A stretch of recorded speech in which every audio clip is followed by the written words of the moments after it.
ដៃចិត្តបងតក់ស្លុតខ្លាំងណាស់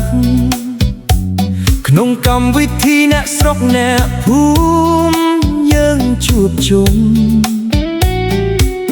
បងដើរចូលទៅក្នុងចំណោមនឹងរនុំស្រាប់តែភ្នែកបង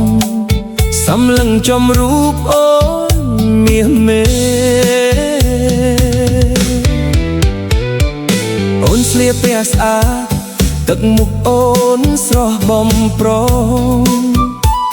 មិនដូចកាលនៅក្បែរបងអូនមានតែទឹកភ្នែកពេលនេះក្បែរគេអូនសាយសប្បាយពុនពេធ្វើឲ្យបងស្រឡាំងកាំង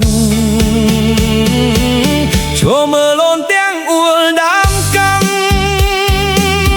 អូនញញឹមខ្លាំងបងរាប់ញញឹមដាក់គេមិនដាក់ភ្នែកចិត្តបងត្រូវរហើយពេលឃើញអូនមានក្តីសុខកន្លែងដែលបងធ្លាប់ឈរពេលនេះមានគេមកជំនួសមុខអូនរំយ៉ាងមានសេចក្តីសុខបំភ្លេចទុកដៃបងកំពុងមានដៃអូនសំពះរងវងយ៉ាងទន់ភ្លន់តែចិត្តអូនសូម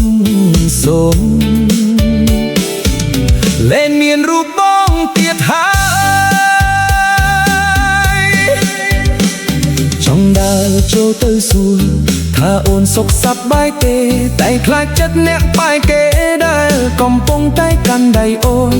បងបានត្រឹមតែញញឹមទាំងទឹកភ្នែកហូរក្នុងខ្លួនជូនពណ៌មាសស្ងួនឲ្យរំក្បែរគេហូរចង់